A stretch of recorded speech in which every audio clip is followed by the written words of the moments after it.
Hello everyone. Today's topic is dependency of resistance. आज जो हम लोग पढ़ने जा रहे हैं वो ये है कि dependency of resistance of a wire, किसी भी वायर का जो डिपेंडेंसी है उसकी रेजिस्टेंस किन किन चीज़ों पे डिपेंड करती है। और आज जो टॉपिक हम लोग पढ़ेंगे ये बोर्ड के लिए बहुत ही इंपॉर्टेंट है। आप कहेंगे कि सर तो सभी टॉपिक को कहते हैं कि बोर्ड के लिए इंपॉर्टेंट है, तो सारे टॉपिक ही इंपॉर्टेंट है क्योंकि एग्जामिनर्स के माइंडसेट को रीड कर पाना इतना इजी नहीं है। जो भी आपके सिलेबस में दिया गया है उसे अच्छे से पढ़ना हमारा क्या है, काम है। तो सभी लोग ध्यान से देखें और मन से पढ़ें। हम लोग ध्यान से देखेंगे और मन से पढ़ेंगे। इस वीडियो को बहुत ही ध्यान से देखिए और मन से पढ़िए। और आज ही टॉपिक शुरू करने जाते हैं। तो सबसे पहले है रेजिस्टेंस ऑफ वायर और dependency of resistance of wire. इसका मतलब क्या हुआ कि जो वायर है उसका रेजिस्टेंस किन किन चीजों पे डिपेंड करता है। तो पहला है कि resistance of wire, resistance of wire directly proportional to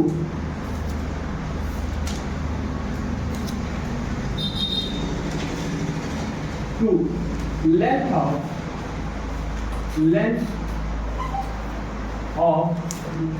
wire, length of wire। जो रेजिस्टेंस होता है वायर का वो डायरेक्टली प्रोपोर्शनल होता है। आर जो है डायरेक्टली प्रोपोर्शनल है किसके, एल के। आर सीधे सीधे एल के प्रोपोर्शनल है। जितनी लंबी वायर होगी उसका रेजिस्टेंस क्या होगा, उतना ही ज्यादा होगा, उतना ज्यादा रेजिस्टेंस है। जैसे यहाँ पे दो वायर हमने लिया, दोनों वायर का सपोज कर लेते हैं क्रॉस सेक्शनल एरिया जो है वो सेम है। इसका भी क्रॉस सेक्शनल एरिया ये है, इसका भी ये है।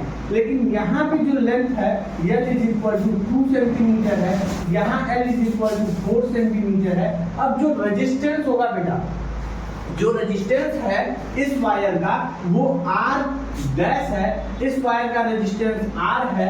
तो जो R डैश होगा ना, R dash is greater than R, क्योंकि जितना लंबा वायर होगा, जितना बड़ा वायर होगा, उस वायर में उतना ही ज्यादा क्या होगा, रेजिस्टेंस होगा।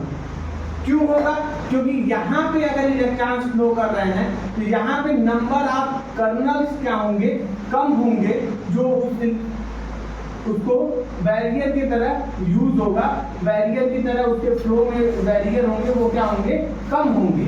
लेकिन अब इसमें क्या हो जा रहा है, डबल हो जा रहा है। तो जैसे ही लेंथ डबल होगी रेजिस्टेंस भी क्या हो जाएगा, ज्यादा हो जाएगा। इसमें बैरियर क्या होगा, ज्यादा होगा। तो जितना लंबा वायर होगा उतना ही ज्यादा क्या होगा, उसका रेजिस्टेंस होगा। तो पहली चीज क्या है, resistance of wire directly proportional to the length of wire, ये फर्स्ट वन। दूसरा रेजिस्टेंस किस बात पे डिपेंड करता है, तो resistance of wire is inversely proportional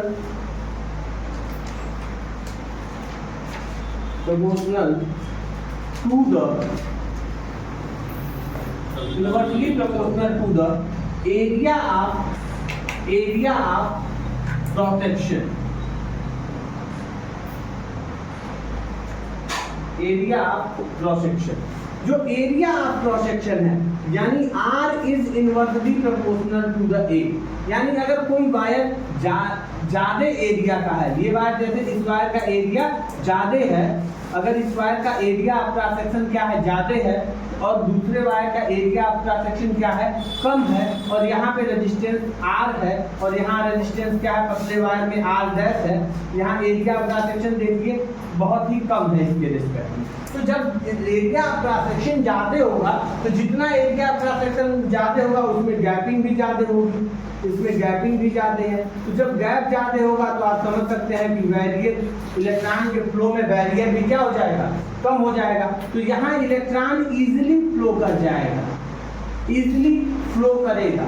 जितना मोटा वायर होगा उसमें इलेक्ट्रॉन का फ्लो उतना इजीली होगा, और जब इलेक्ट्रॉन का फ्लो बहुत ही इजीली होगा तो यहाँ पे क्या हो जाएगा, रेजिस्टेंस कम हो जाएगा। और जितना ही छोटा एरिया ऑफ क्रॉस सेक्शन, जितना ही पतला वायर होगा उसमें क्या होगा, नंबर ऑफ इलेक्ट्रॉन के फ्लो में उतना ज़्यादा बैरियर होगा, और जितना ज़्यादा बैरियर होगा उतना ही क्या हो जाएगा, इलेक्ट्रॉन का फ्लो स्लो हो जाएगा, यानी कि रेजिस्टेंस क्या हो जाएगा, बढ़ जाएगा। यानी इसमें रेजिस्टेंस ज़्यादा होगा, और जिसका एरिया ऑफ क्रॉस सेक्शन क्या होगा, ज़्यादा होगा, उसमें रेजिस्टेंस क्या होगा, कम होगा। तो ये दो चीजें हैं। अच्छा, इसका यूज हम फ्यूज में भी करते हैं। जब फ्यूज के वायर लगाए जाते हैं तो बहुत पतले वायर लगाए जाते हैं जिसका रेजिस्टेंस ज्यादा रहे, और ज्यादा जब वोल्ट आए, ज्यादा जब वोल्टेज बढ़े तो तुरंत उसमें रेजिस्टेंस ज्यादा होने की वजह से क्या हो जाए, हीटिंग इफेक्ट आ जाए और वो ब्रेक डाउन हो जाए। और ब्रेक डाउन होने से क्या होगा, जब फ्यूज ब्रेक डाउन हो जाता है तो इलेक्ट्रिसिटी आगे फ्लो नहीं कर पाती। तो पतले वायर का ही हमेशा फ्यूज में यूज करते हैं। जितना पतला, जितना फाइन वायर होगा उतना ही क्या होगा, फ्यूज अच्छा माना जाता है। अच्छा, एक चीज तो समझ में आया कि पतले वायर में रेजिस्टेंस ज्यादा रहेगा, लेकिन इसमें इलेक्ट्रिसिटी मतलब कैसे? इलेक्ट्रिसिटी का फ्लो तो चाहे पतला हो चाहे मोटा हो, इलेक्ट्रिसिटी का फ्लो जैसे इसमें गैप ज्यादा है ना, तो जहां गैप ज्यादा होगा वहां इलेक्ट्रॉन को फ्लो करने के लिए क्या होगा, ज्यादा जगह मिलेगी। तो एरिया ऑफ क्रॉस सेक्शन जब बड़ा होगा, जैसे पानी को अगर फ्लो करना हो तो पतले वायर से अगर पानी को फ्लो कराया जाए, जैसे आपको ये चीज ऐसे समझिए कि ये कमरा है और ये कमरा क्या है, इतना बड़ा, इतना ज्यादा जगह है इस कमरे में, पूरा इस बोर्ड के पास इतनी ज्यादा जगह है। अब ये बोर्ड समझ लीजिए एरिया ऑफ क्रॉस सेक्शन है पूरा। इस पूरे एरिया ऑफ क्रॉस सेक्शन में क्या हुआ, यहाँ पे एटम, यहाँ एटम, यहाँ एटम, हर जगह एटम होंगे। सपोज कर लेते हैं ये इतना बड़ा बनाते हैं, इसमें यहाँ एटम, ये सारे एटम बन गए, ठीक है, ये एटम बन गए। अच्छा, एक चीज जैसे जब हम कंसीडर करेंगे ना तो एक ही टाइप का मटेरियल लेंगे कि उसके एटम्स भी क्या हो, एक तरह के हो। अब देखिए ये बड़े वाले का क्रॉस सेक्शन मैंने बना दिया। अब देखिए क्या इसके बीच में आपको गैप नहीं दिख रहा है, जितना ज्यादा चाहिए उतना एटम भर लीजिए, लेकिन एटम जितना भी भर देंगे आपको क्या मिलेगा, गैप दिखाई देगा। गैप्स क्या होंगे, दिखाई देंगे। ये गैप दिखाई दे रहा है, इन गैप से इलेक्ट्रॉन निकल सकता है नहीं, इलेक्ट्रिसिटी का फ्लो तेजी से। अब ये बैरियर के रूप में, जैसे ये तो रोक देगा, लेकिन यहाँ जगह खाली है, यहाँ जगह खाली, यहाँ जगह खाली, कई एटम्स के बीच में देखिए ये सब जगह खाली है। लेकिन अगर इसी को इतना छोटा कर दे और इसमें बना दे, अब इसमें देखिए गैप्स क्या हो जाएंगे, कम हो गए। यानी जब इसमें से इलेक्ट्रॉन को फ्लो करना होगा तो क्या होगा, गैप कम मिलेगा, गैप कम मिलेगा, कम एटम इंटरेक्ट करेंगे। अगर इंटर लेवल पे जाएंगे, इंटर में अगर ये चीज समझानी रहे तो वहां पे ड्रिफ्ट वेलोसिटी का कॉन्सेप्ट आता है। ड्रिफ्ट वेलोसिटी में क्या होता है कि अगर ये एक एटम है, मान लीजिए कोई एटम है जिसका कर्नल ये हो गया, जहां से इलेक्ट्रॉन निकल जाएगा वो सब क्या बन जाएंगे, कर्नल के फॉर्म में आ जाएंगे, पॉजिटिव आयन के फॉर्म में हो जाएंगे। अब ये पॉजिटिव आयन क्या करते हैं, इलेक्ट्रॉन को अपने पास 10⁻⁻⁶ सेकंड के लिए अट्रैक्ट कर लेते हैं। और 10⁻⁶ सेकंड के लिए जब ये अट्रैक्ट किए, एक इलेक्ट्रॉन था इसके पास गया, 10⁻⁶ सेकंड रुका और फिर दूसरे की तरफ चल दिया, तो दूसरे की तरफ गया तब तक ये भी इसको अट्रैक्ट किया, ये भी अट्रैक्ट किया, ये भी अट्रैक्ट किया। लेकिन जब ये एकदम पास ही पास रहेंगे, एरिया क्रॉस सेक्शन एकदम छोटा बना दे, तो जब पास ही पास रहेंगे तो उसको बहुत ज्यादा इंटरेक्शन होने लगेगा ना, जगह खाली है नहीं, थोड़ा सा भी मूव नहीं कर पाएगा ज्यादा, तो ड्रिफ्ट वेलोसिटी स्लो होती जाती है। और यहाँ पे देखिए हाई स्कूल लेवल पे गैपिंग दिख रहे हैं आपको, तो जितना ज्यादा गैप होगा उतने ज्यादा गैप में से इलेक्ट्रॉन क्या करेगा, इजिली फ्लो कर लेगा। यहाँ एरिया क्रॉस सेक्शन बड़ा होने से उसको जगह मिलेगी, ठीक है, बाहर निकलने का रास्ता मिलेगा। जैसे कम एरिया में ज्यादा लोगों को दौड़ना हो, एक स्मॉल एरिया है उसमें से बहुत ज्यादा लोगों को दौड़ना है, और एक एरिया ज्यादा बड़ा ब्रॉडर एरिया है और उसमें से लोगों को दौड़ना है, तो जहाँ ब्रॉडर एरिया रहेगा वहां से इजिली लोग दौड़ लेंगे ना। जैसे इंसान वहां से क्या करेगा, आसानी से दौड़ लेगा, और दूसरा जहाँ पे कम एरिया रहेगा वहां से धीरे धीरे दौड़, वहाँ पे सर इंसान सेम ही रहेगा, मान लीजिए 5 ही लोग हैं। हाँ, वो इलेक्ट्रॉन तो सबका सेम ही रहेगा ना, इलेक्ट्रॉन का साइज, शेप और मास और ये सारी चीजें नहीं बदल जाती हैं, तो इलेक्ट्रॉन तो सेम ही रहेगा, उतना ही रहेगा। हाँ, इलेक्ट्रॉन जैसे लोग कहती हैं तो 5 इंसान है, 5 इंसान को छोटे रूम में दौड़ाया जाए, हाँ, 5 इंसान को बड़े रूम में दौड़ाया जाए, 5 इंसान को छोटे रूम में, 5 इंसान को फील्ड में दौड़ा दो, 5 इंसान को कमरे में कहो, गैलरी में कहो दौड़ने के लिए, तो उनका दौड़ने का स्पीड स्लो हो जाएगा ना। और 5 इंसान को कहो ग्राउंड में दौड़िए तो वो तेजी दौड़ेंगे। तो यही सेम कॉन्सेप्ट यहाँ पे भी क्या होता है, देखने को हमको मिलता है कि जैसे ही रेजिस्टेंस जो है वो इनवर्सली प्रोपोर्शनल। तो ये जो चीजें थी हमने समझा। समझी। और तीसरा पॉइंट क्या है, तीसरा पॉइंट है resistance of wire depend on the nature of material. Nature of material का सेंस ये हुआ कि जो भी हमारा रेजिस्टेंस है, ये रेजिस्टेंस किस बात पे डिपेंड कर रहा है, तो रेजिस्टेंस डिपेंड कर रहा है मटेरियल के नेचर पे। मान लीजिए आपके पास फॉर एग्जांपल कॉपर है, तो कॉपर क्या है, अच्छा कंडक्टर, गुड कंडक्टर में आएगा। कॉपर हो गया, सिल्वर हो गया, गोल्ड हो गया, ये सारे जितने हैं अच्छे क्या होंगे। हाँ शुरू। यहाँ पे जो रेजिस्टेंस ऑफ वायर है, रेजिस्टेंस ऑफ वायर किस बात पे डिपेंड करता है, तो नेचर पे भी डिपेंड करेगा मटेरियल की। अब जैसे क्या है कि सिल्वर है, कॉपर है, गोल्ड है, ये सारे जो हैं इनके नेचर अलग अलग है। जैसे हर बच्चे का नेचर क्या होता है, अलग होता है। कोई बच्चा किसी बात को क्या होता है, जल्दी से समझ लेता है, तो ऐसे ही क्या है यहाँ पे अलग अलग नेचर के हैं। कोई बच्चा किसी बात को समझता ही नहीं, तो जो बच्चा किसी बात को समझता नहीं है वो टंगस्टन मटेरियल है, तो जिसका यूज करते हैं टंगस्टन है। क्या है, टंगस्टन है। और टंगस्टन मटेरियल का रेजिस्टेंस क्या होता है, बहुत ज्यादा। इसका यूज कहाँ पे होता है, जब हम हीटर वगैरह बनाते हैं तो टंगस्टन के मटेरियल का जो होता है वायर का कॉइलिंग किया जाता है। बल्ब में भी टंगस्टन मटेरियल को यूज किया जाता है। जो पुराने बल्ब होते थे उसमें भी टंगस्टन मटेरियल लगाया जाता था। यानी जो रेजिस्टेंस है ना, वो मटेरियल के नेचर पे डिपेंड करेगा। जैसा नेचर होगा मटेरियल का, उस तरह से उसका रेजिस्टेंस भी कम या ज्यादा होगा। कॉपर का, एल्युमिनियम का, गोल्ड का, इन सब का जो होता है, सिल्वर का, इन सब का जो रेजिस्टेंस है वो क्या होता है, ज्यादा। अब यहाँ देखिए चौथी चीज किस चीज पे रेजिस्टेंस डिपेंड करता है, तो रेजिस्टेंस डिपेंड करता है किसके ऊपर, resistance of wire increasing on the increasing the temperature. Temperature जितना ज्यादा बढ़ेगा उतना ही ज्यादा क्या होगा, टेम्परेचर बढ़ने की वजह से रेजिस्टेंस भी क्या कर जाएगा, इंक्रीज कर जाएगा। R is directly proportional to temperature. आप टेम्परेचर बढ़ाते जाइए, किसी भी वायर का क्या होता जाएगा, रेजिस्टेंस बढ़ता जाएगा। जैसे आप क्या करिए कि टेम्परेचर बढ़ा दीजिए, जैसे किसी को क्या है, धीरे धीरे धीरे आप गुस्सा लगा देते हैं, तो जब गुस्सा लगा देंगे किसी को तो वो क्या करेगा, खूब ज्यादा आपको डांटने लगेगा।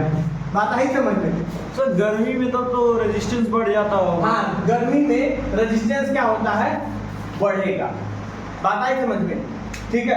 तो resistance of wire increasing the temperature, temperature increase होने के साथ वायर का जो रेजिस्टेंस है वो भी क्या हो जाएगा, बढ़ जाएगा। आप हीटिंग इफेक्ट देखते हैं ना, कई बार क्या होता है, बहुत हीट हो जाता है, चीजें गर्म हो जाती है, टेम्परेचर बढ़ने से हीटिंग इफेक्ट भी आ जाता है। तो ये चार चीजें थी जिसपे बेसिकली डिपेंड करता है। अच्छा, इसका एक थियरम है, यहाँ देखिए ध्यान से, कुछ करना नहीं है, उसको यहाँ समझ लीजिए।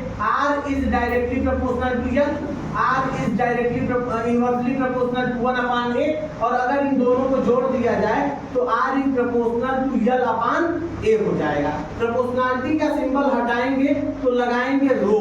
रो एक कांस्टेंट है जिसको हम क्या कहते हैं, रेजिस्टिविटी कहते हैं। रो एक क्या है, कांस्टेंट, इसको RHO रो कहा जाता है। ये क्या है, रो रेजिस्टिविटी है, रेजिस्टिविटी। अच्छा, रेजिस्टिविटी क्या है, रो जो है प्रोपोर्शनलिटी कांस्टेंट है, proportionality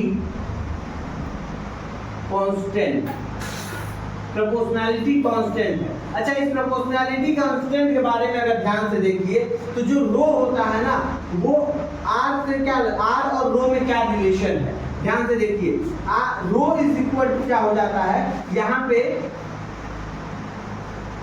RA/L, row is equal to RA/L। अच्छा, यहाँ अगर हम ध्यान से देखेंगे तो रो के यूनिट के बारे में अगर बात करें, what is the unit of rho, rho का यूनिट, रेजिस्टिविटी की यूनिट क्या होगी, तो रो की यूनिट के लिए रेजिस्टेंस का यूनिट क्या होता है, ओम, और एरिया का यूनिट क्या होगा, मीटर स्क्वायर, अपॉन L का यूनिट क्या होगा, मीटर। 1 मीटर से 1 मीटर कट गया तो रो की यूनिट हो जाएगी ओम मीटर। क्या हो जाएगा, ओम मीटर। रेजिस्टिविटी की यूनिट क्या हो जाएगी, ओम मीटर। रेजिस्टिविटी भी क्या है, मटेरियल की प्रॉपर्टी है, गुण है। रेजिस्टिविटी को फिजिकल क्वांटिटी जो समझ रहे हैं आप, वो फिजिकल क्वांटिटी है ही ये, लेकिन ये क्या है, प्रॉपर्टी ऑफ मटेरियल है। इस मटेरियल की प्रॉपर्टी है रेजिस्टिविटी। सर ये रो होता क्या है, मतलब ये रो निकाल रहे हैं तो हम लोग को क्या मिलेगा, जैसे रो इक्वल टू RA/L लिखे हैं तो रो क्या है, क्या मिलेगा। किसी भी चीज का, मटेरियल का प्रोपोर्शनलिटी कांस्टेंट, ये हर एक मटेरियल में आपको मिलेगा। रो जो है कांस्टेंट है, मतलब अगर आप एल्युमिनियम के लिए निकालेंगे तो भी उसका रेजिस्टेंस, अगर रजिस्टिविटी पता है तो उसका जो है आप एल्युमिनियम का क्या निकाल लेंगे, आराम से रेजिस्टेंस फाइंड आउट कर सकते हैं। आपको रजिस्टिविटी, अगर किसी भी मटेरियल की रजिस्टिविटी पता है तो आप आराम से क्या कर सकते हैं, रजिस्टिविटी पता है, एक लेंथ लिए और उसका क्रॉस सेक्शन ले लिए तो आराम से उस वायर का क्या निकाल लेंगे, रेजिस्टेंस निकाल लेंगे। इंटर में प्रैक्टिकल होता है फाइंड द रेजिस्टेंस वाला, तो वहाँ रजिस्टिविटी अगर मटेरियल की आपको पता है तो आप क्या करेंगे, उस वायर को की लंबाई नाप लेंगे मीटर स्केल से और उस वायर का जो क्रॉस सेक्शन है वो आप स्क्रू गेज से नाप लेंगे। एल लंबाई हुआ तो लंबाई को आपने मीटर स्केल से नाप लिया किसी वायर के, और उसके एरिया क्रॉस सेक्शन को आपने नाप लिया किससे, स्क्रू गेज के थ्रू। तो अगर आपसे पूछा जाए कि इस वायर का जो है रेजिस्टेंस कितना है, तो बिना किसी चीज को लगाए, बिना किसी चीज से नापे बिना आप बड़े आराम से, मतलब जो ये दोनों एपरेटस है मीटर स्केल और स्क्रू गेज, इन दोनों का यूज करके बड़े आराम से आर की वैल्यू बता देंगे। आपको रजिस्टिविटी पता रहेगी उस वायर की, चाहे कॉपर का हो या किसी चीज का हो, उसका रजिस्टिविटी पता है। आपने एक फिक्स लेंथ लिया, length upon cross sectional area कर दिया और रजिस्टिविटी से मल्टीप्लाई करके आप कह देंगे कि इसका रेजिस्टेंस इतना हुआ। बात आई समझ में? तो ऐसे इसी का रेसिस्टिविटी कह सकते हैं ना, रेसिस्टिविटी निकालना हो तो रो निकालेंगे हम लोग, रो फाइंड करेंगे। हाँ ठीक है, जैसे आप क्या करते हैं, फोर्स निकालना रहता है, जैसे फोर्स निकालना होता है जब ग्रेविटेशन में, ध्यान से सुनिए, यहाँ ध्यान से समझिए, जब फोर्स निकालना होता है ग्रेविटेशन में तो आप क्या करते हैं, दो ठो मास दिया होता है m1 m2 और उनके बीच का डिस्टेंस r स्क्वायर लगा देते हैं, लेकिन क्या ये बता देता है फोर्स का वैल्यू, नहीं बता पाता। तब तक नहीं बता पाता जब तक इसमें ग्रेविटेशनल कांस्टेंट g का मल्टीप्लाई नहीं करते हैं। तो यूनिवर्सल ग्रेविटेशनल कांस्टेंट का जैसे मल्टीप्लाई करके हम क्या निकालते हैं, फिक्स नंबर दिया है इस कांस्टेंट का भी फिक्स नंबर होता है। जैसे जैसे मटेरियल्स होते हैं उसके हिसाब से रजिस्टिविटी भी उसका क्या होता है, फिक्स होता है। ठीक है, आई बात समझ में?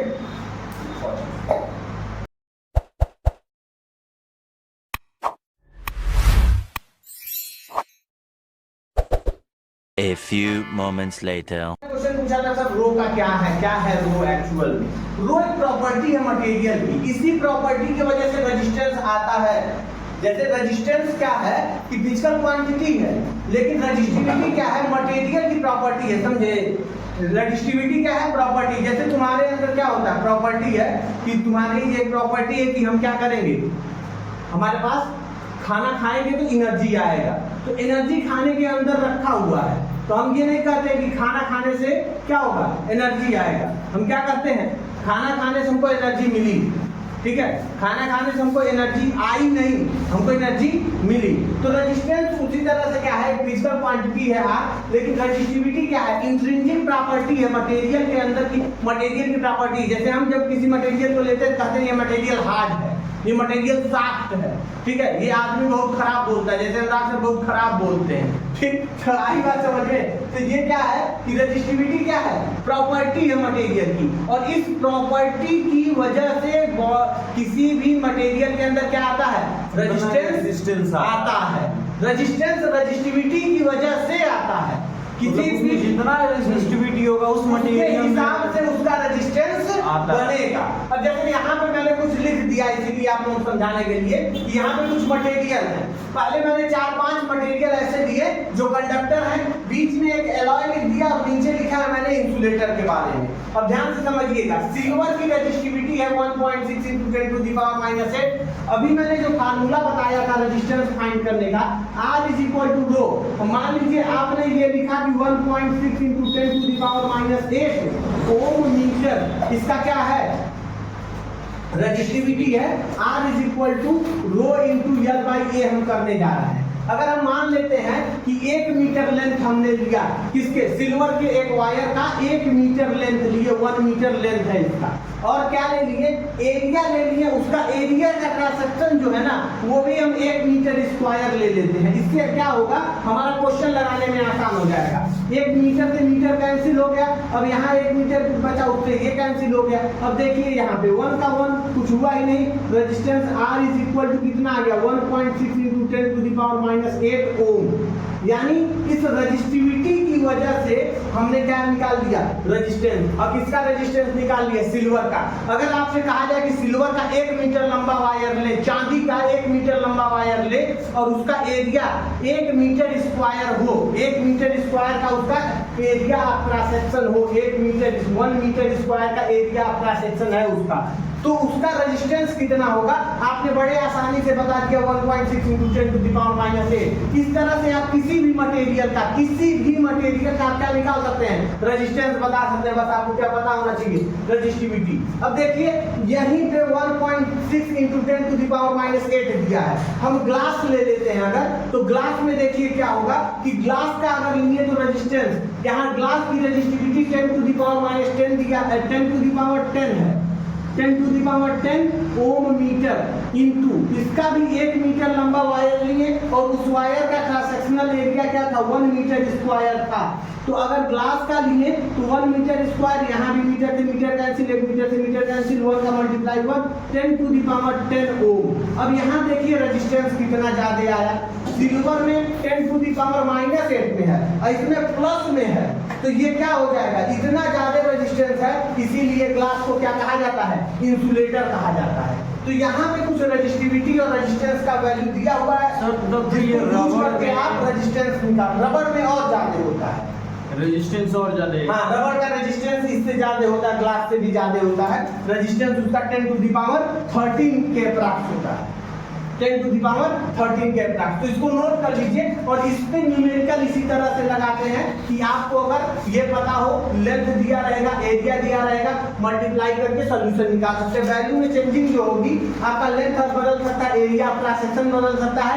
बोर्ड के एग्जाम में आपसे क्वेश्चन इसी टाइप का पूछेगा, 100% गारंटी है इस टाइप का क्वेश्चन इस साल आने वाला है। क्लास 10 के बोर्ड में इस टाइप का क्वेश्चन 100% गारंटी है कि रेजिस्टेंस पे क्वेश्चन अगर आएगा तो ρ/L/A का क्वेश्चन आएगा इसका, ठीक है। तो इसको नोट कर लीजिए, आप लोग इसको